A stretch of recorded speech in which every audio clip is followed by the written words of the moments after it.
Je voudrais qu'on parle d'un autre sujet. Vous disiez tout à l'heure, Jules Torres, on verse des millions et des millions aux Comores, on verse aussi des millions et des millions à l'Algérie. Tiens, à propos de l'Algérie, est-ce que vous avez vu, bien sûr, ces deux influenceurs algériens, sous OQTF, Zazou Youssef et Imad Tintin, ce sont leurs noms, placés en garde à vue après avoir appelé à commettre des attentats en France. Ils ne sont pas les mains mortes.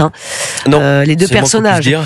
Juste information du service PJ d'Europe 1 ce soir à propos de l'influenceur algérien Imad Tintin, garde à vue prolongée. Les faits ont été requalifiés en provocation directe à un acte de terrorisme commis au moyen d'un service de communication public en ligne. La peine encourue est de 7 ans et 100 000 euros d'amende. Le problème, c'est que ces gens sont sous OQTF et qu'on ne peut pas les expulser. N'est-ce pas, Jules Torres ? Ah oui, ça paraît un peu compliqué de les expulser. Pourquoi ? Parce que le dénommé Imad Tintin et le dénommé Zazou Youssef, eh bien, ils ont des enfants qui sont mineurs et des enfants qui sont nés français. Et on sait très bien que les jurisprudences de la Cour européenne des droits de l'homme et toutes les juridictions et les normes européennes nous empêchent d'expulser un père de famille ou une mère de famille s'il y a un enfant français. Ça, c'est la première raison pour laquelle ils sont inexpulsables. Et la deuxième raison, on le disait tout à l'heure, c'est-à-dire que l'Algérie ne nous donne aucun laissez-passer consulaire. Quand je dis aucun, c'est-à-dire que c'est résiduel. Sur la première partie de l'année 2021, c'est les seuls chiffres qu'on a.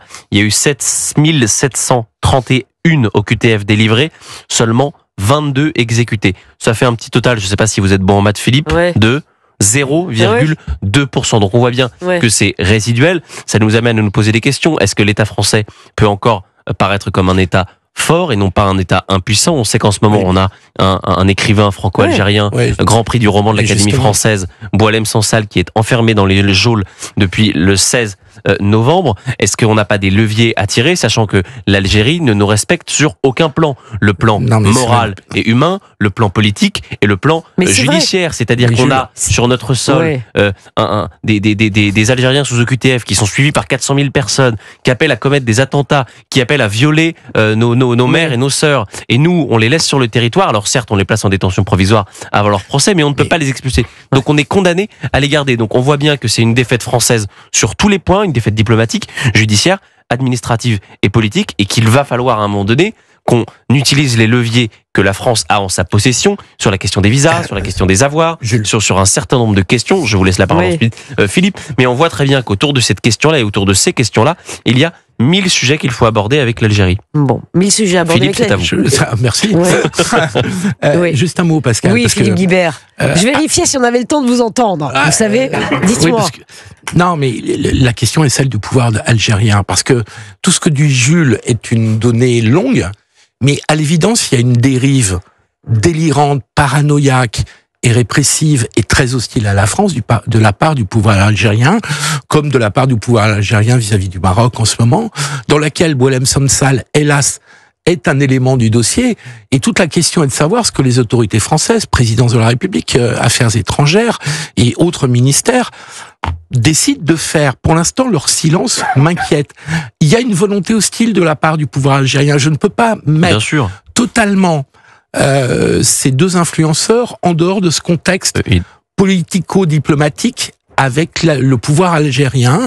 Mais c'est l'Algérie, est-ce que c'est pas l'Algérie qui tire les ficelles de tous ces influenceurs derrière? Mais justement, juste pour terminer, là on n'est pas dans de la criminalité et de la délinquance, on est dans de la volonté de nuisance politique grave, puisque c'est de l'apologie du terrorisme. Voilà, donc il y a une question à se poser dans notre relation avec l'Algérie qui dépasse les problèmes récurrents qu'on a avec l'Algérie. Bon, alors on va en reparler dans un tout petit instant. Il est 19h44 sur le temps passe tellement vite avec vous, Pascal, pour cette reprise-là. Mais c'est ça. On a plein de choses.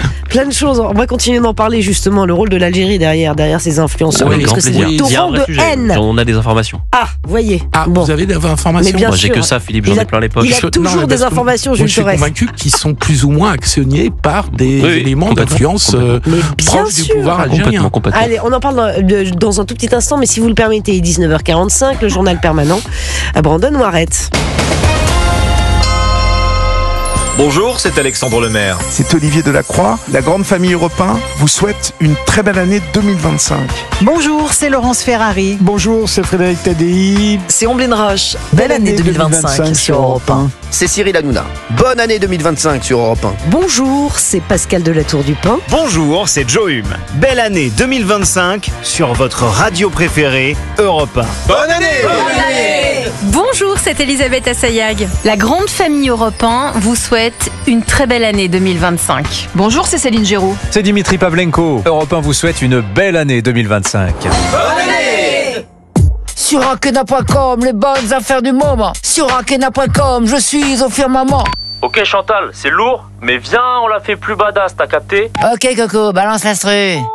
Sur Akena.com, je kiffe les beaux gros deals. Sur Akena.com, je vais skier les crocodiles. Akena, la reine des vérandas. Et des pergolas. Cerise nous dit pourquoi on peut compter sur Groupama. Dites-moi Manon, ça fait longtemps que vous êtes assurée chez nous. Ça fait plus de 5 ans que je fais confiance à Groupama. D'ailleurs, Cerise, je pourrais pas bénéficier d'un petit geste en plus? Bien sûr, Groupama est là pour ses sociétaires fidèles. Grâce à notre nouveau programme fidélité Groupama Plus, vous bénéficiez de nombreux avantages et même de réductions de franchise en cas de sinistre. Ah oui, c'est un grand geste en plus. Merci Cerise. Groupama, toujours là pour moi. Plus d'infos sur groupama.fr ou auprès de votre conseiller. Le délit d'initié est interdit en bourse, mais autorisé et même indispensable pour gagner aux courses. Toujours bien informé, le journal Le Vénard s'engage à rembourser 100 € par jour à chacun de ses lecteurs si ses pronostics ne sont pas à l'arrivée. Avec Le Vénard, pas de blabla, des résultats. C'était un communiqué de Thierry Léger, directeur du quotidien épique Le Vénard. Europe 1, le journal permanent. 19h47, le journal permanent, Brandon Noiret. Zazou Youssef, un influenceur algérien de 25 ans, jugé le 24 février à Brest pour apologie du terrorisme. Il a été interpellé hier après des vidéos appelant à commettre des actes violents sur le territoire français. Il est actuellement en détention provisoire à l'issue de sa garde à vue. Il encourt une peine de 7 ans d'emprisonnement, 100 000 € d'amende, précise le procureur de la République de Brest dans un communiqué. Un homme de combat qui ne craignait pas le seul contre tous, il aimait la transmission par l'école dont il avait une haute idée, le courage était sa marque. Les mots ce soir de François Bayrou après la mort de Claude Allègre, scientifique, ancien ministre de l'Éducation nationale de Lionel Jospin, trublion de la politique, connu aussi pour ses positions climato-sceptiques. Claude Allègre avait 87 ans. Si vous habitez le nord-est de la France, pensez à limiter vos déplacements en voiture. 30 départements de la Normandie jusqu'au Grand Est sont en vigilance orange. Neige et verglas depuis 16h. 15 départements vont le rester demain. L'Île-de-France est également concernée par cette alerte. La préfecture a même déclenché le niveau 2 du plan neige et verglas. La limitation de vitesse est abaissée de 20 km/h sur les principaux axes routiers franciliens. La coordination rurale syndicat agricole appelle à bloquer partiellement Paris dès demain. Une mobilisation à un moment charnière car dans 3 jours, les chambres d'agriculture lancent leur campagne pour élire les nouveaux représentants.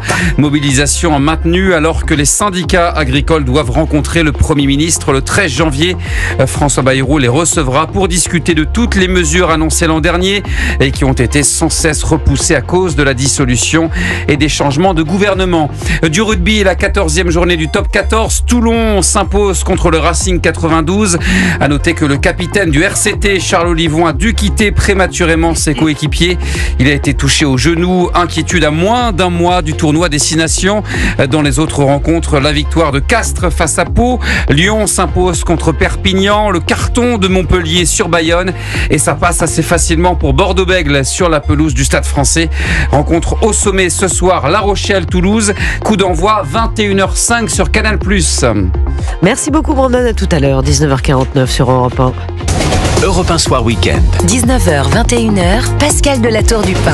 On va donc revenir sur ces influenceurs algériens sous OQTF qui prônent des attentats en France, de la violence, du terrorisme et que sais-je encore. Le président du mouvement, je voudrais qu'on l'écoute, s'il vous plaît. Et après on en parle.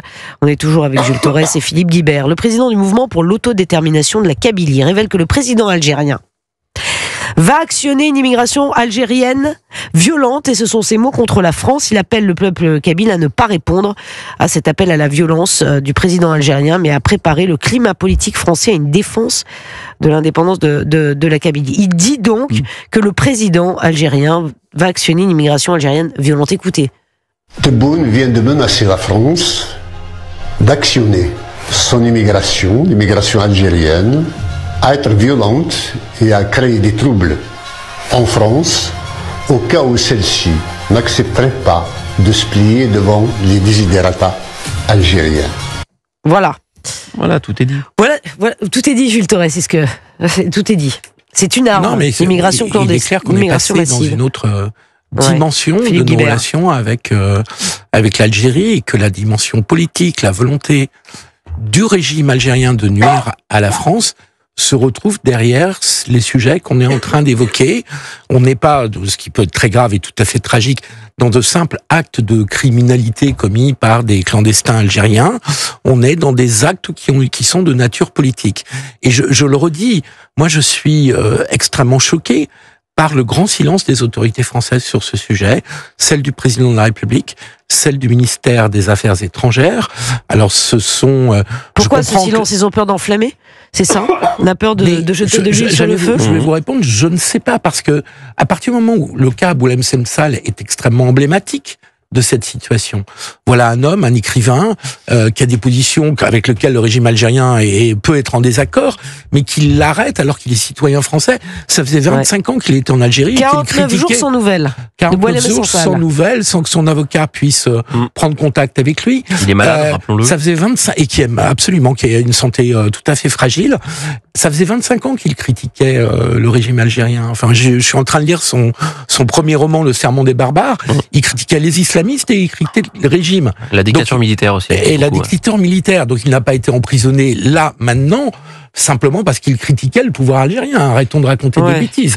C'est parce que c'est dans un contexte géopolitique entre la France, le Maroc et l'Algérie qu'il y a une volonté du pouvoir algérien de faire peser des menaces sur la France. Voilà, et ces influenceurs, justement, qui ont été interpellés, qui sont sous OQTF, qu'on va avoir du mal à expulser. On a expliqué pourquoi il y a quelques instants, Jules Torres, où les ficelles sont tirées par l'Algérie. En tout cas, on peut se poser de nombreuses questions. Oui. La première, ils ont tous le même profil. C'est tous des Algériens connus des services de police, c'est tous des Algériens qui sont sous OQTF, c'est tous des Algériens qui ont des enfants mineurs nés en France, donc très difficile à expulser quand bien même on aurait des laissez-passer consulaires au vu de la jurisprudence européenne. Donc ça appelle à poser une question, d'autant plus que ça arrive coup sur coup. C'est-à-dire qu'on les voit un petit peu fleurir. On sait que Beauvau, le renseignement, la DGSI sont sur d'autres profils. Il avait 3 laissez-passer consulaires. Pardon ? A priori, il avait 3 laissez-passer consulaires, ils mettent Tintin.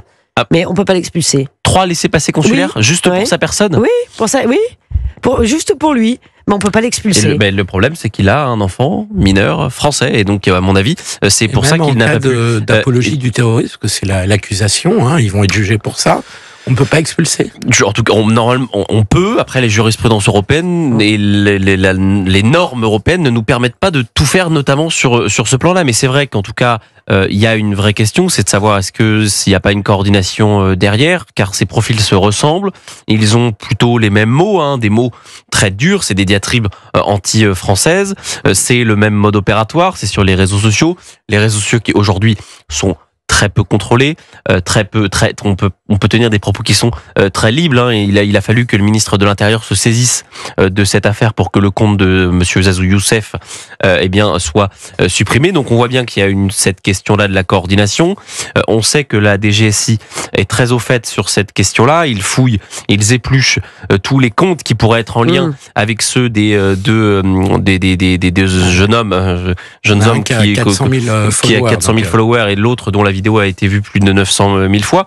Donc on voit bien que les autorités travaillent, qu'il y a une réponse qui est claire, hein, parce que je peux vous dire, on a beaucoup parlé cette semaine des 2 Algériens sous OQTF, là pour le coup, c'était à Ivry, qui ont cambriolé une pharmacie et qui ont ensuite été relâchés. On a bien vu le laxisme de la justice à ce propos. Là, ce soir, Zazou Youssef, on sait que jusqu'à son procès qui se tiendra le 24 février, il dormira dans une prison française. Donc c'est aussi bien de se dire qu'il ne naviguera pas dans les communes du Finistère, dans la commune brestoise, et que finalement il dormira en prison. A priori, c'est le meilleur endroit où il pourrait dormir. Ouais, et Chakoui Benzera, qui est activiste et réfugié algérien en France, qui a signalé justement sur X les appels à la violence et à la haine en ligne de l'influenceur Imad Tintin, lui, et qui est visé par ces influenceurs, sera mon invité juste après le journal de 20h. Ah ouais, c'est même carrément. Il va nous raconter effectivement ce qui se passe. C'est quand même une aberration. Il se passe quelque chose de Philippe Guibert, plus grave que d'habitude. Ouais. À l'évidence. Mais il dit la même chose. Il dit que c'est l'Algérie qui tire les ficelles derrière. Ouais, c'est ça. Mais à partir du moment déstabiliser. Parce qu'on est habitué soit à de la criminalité délinquance, soit à des revendications islamistes. Là, c'est pas le cas. Là, ce sont des revendications politiques anti-françaises. Et donc, c'est presque signé d'une certaine manière. On n'est pas habitué à ces revendications, enfin, ces agressions, ce discours d'agression anti-France. Encore que, vous savez, je me souviens, il y a quelques semaines, un dénommé Elias Dimzalen, fiché S, appelait à l'intifada place de la Paris République, et sous la place de la République. C'était contre les Juifs, pour dire les choses alors très concrètement. Une intifada dans Paris, on pourrait penser que ça va s'élargir aux non-juifs et à toutes les personnes. À la violence, absolument. Et cette personne-là a reçu le soutien de certains partis politiques de gauche et notamment de la France Insoumise. Monsieur Elias Dimzalen manifestait avec Éric Coquerel lors du match France-Israël qui s'est tenu au Stade de France. Donc on voit très bien que ces Algériens qui ne désirent pas être sur notre territoire, qui même veulent que notre territoire soit en insécurité, eh bien ils bénéficient quand même du soutien plus ou moins tacite de certains, je les appellerais les ennemis de l'intérieur, c'est-à-dire pour le coup des Français, parfois des élus français qui font le jeu et de ces Algériens qui menacent notre stabilité et du pouvoir algérien qui, je le rappelle, nous déteste. L'Algérie, pas les Algériens, n'est pas un pays ami, n'a jamais été un pays ami. Aujourd'hui, ils veulent nous faire payer le prix de la colonisation et la reconnaissance du Sahara occidental pour le Maroc. L'Algérie ne nous laissera rien passer, donc il faut à notre tour ne rien leur laisser passer. Ouais. Mais quel moyen a-t-on de pression, excusez-moi, sur l'Algérie? Pourquoi on les active pas, les leviers de pression? Je ne sais pas. Il faudra avoir des chiffres précis Philippe sur ce qu'on doit au gaz algérien. J'aimerais, parce que l'argument économique n'est pas négligeable. Je pense qu'on a beaucoup essayé avec l'Algérie, avec le pouvoir algérien, et donc les autorités françaises sont gênées aux entournures parce qu'elles ont fait, souvenez-vous, c'est il y a 1 an et demi, sous le gouvernement d'Elisabeth Borne, où il y avait eu un déplacement d'Emmanuel Macron avec la moitié du gouvernement qui était allé en Algérie. C'est pas si lointain que ça. Bien sûr. C'était avant le geste diplomatique d'Emmanuel Macron à l'égard du Maroc qui remonte à juillet dernier. Et donc, je crois vraiment qu'il y a eu un tournant depuis cette visite, ce geste d'Emmanuel Macron et sa visite au Maroc, et qu'on est passé de relations conflictuelles à des relations qui ne sont pas, qu'il n'y en a même pas. Mais pardon, excusez-moi, mais les mains tendues de la France à l'Algérie ont toujours été rejetées. C'est pour ça qu'à un moment, Emmanuel Macron a dit ça suffit. Il faut stopper les mains tendues. Sur cette question des leviers, il y en a un certain nombre. Déjà, on peut par exemple geler les passeports diplomatiques. On sait qu'un certain nombre de diplomates algériens adorent faire le va-et-vient entre la France et l'Algérie. Eh bien ça, c'est terminé. On peut geler certains des avoirs des oligarques qui ont des jolies maisons sur la Côte d'Azur, qui ont des jolies maisons à Levallois-Perret ou à Neuilly-sur-Seine. Ça, par exemple, ça pourrait être quelque chose un acte fondateur. On a fait ça pour les Russes, pourquoi pas pour les Algériens qui, je le rappelle, détiennent un de nos compatriotes actuellement dans les geôles algériennes. On pourrait également, et je vous laisse ensuite la parole Philippe, revenir sur cet accord franco-algérien de 1968 qui confère un droit quasiment royal aux Algériens qui veulent venir en France. Donc il y a beaucoup de leviers, sauf que pour avoir un vrai changement politique et une vraie révolution politique, il faut du courage politique, et malheureusement, on voit bien que, au vu du silence, que ce soit celui d'Emmanuel Macron, de Matignon ou du Quai d'Orsay, ce courage politique-là, eh bien pour l'instant, il n'est pas présent. Non, juste un mot. Merci beaucoup, merci Philippe Guibert. Maintenant, on se retrouve la prochaine fois. Merci infiniment, Jules Torres.